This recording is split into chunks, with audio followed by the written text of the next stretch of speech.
Great fun, and a reminder that unpopular political leaders mock the resistance in other galaxies. 2. Star Wars, The Last Jedi boasts a bald-faced lie of a subtitle. Sorry, folks, Last Jedi, no more Star Wars movies.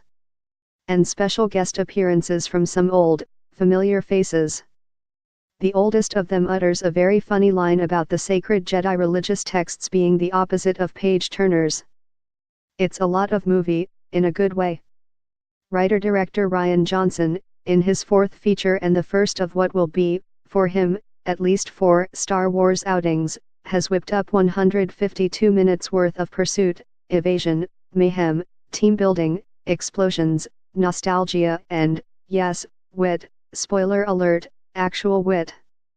This is the longest movie in the franchise. It just doesn't feel that way. I haven't been this into a Star Wars picture since The Empire Struck Back in The Empire Strikes Back.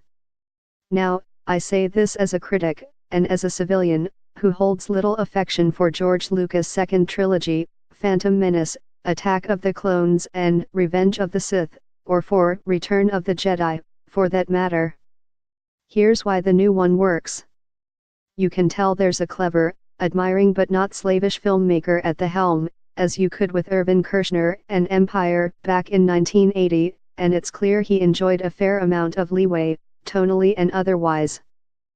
Building on what he learned on his Raymond Chandler riff Brick, 2005, the artly stylized caper The Brothers Bloom, 2008, and, heretofore, his sole mainstream hit, the deftly managed time travel thriller Looper, 2012, Johnson's first visit to Lucasland darts and zigzags with an unusual lightness of touch for an effects-heavy franchise title.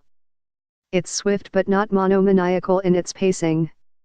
Characters, both old and new, of various earthly and intergalactic ethnicities, spoiler alert, white supremacists will not like The Last Jedi, all enjoy a little elbow room, and their fair share of the action.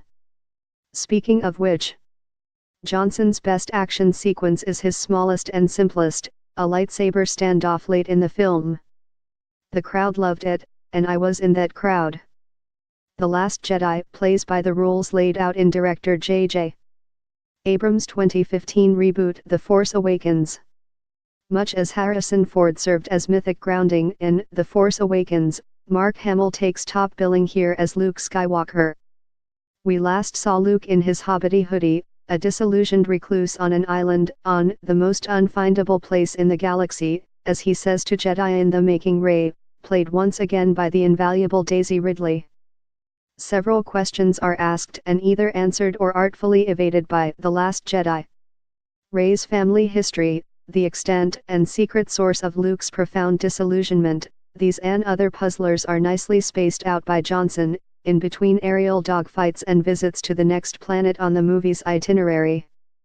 At one point Finn, John Boyega, and his fellow Resistance fighter Rose, Kelly Marie Tran, a highlight of the new character roster, search for a master codebreaker on a planet resembling a mashup of Catalina Island, Monte Carlo and the Cantina from the very first Star Wars, with Tony or clientele. The digital effects, the production and costume designs, the creature designs and everything else spinning around in this big-budget blender all combine to satisfy the audience's collective throw it at me impulse, as well as its sentimental, oh, lost youth, one.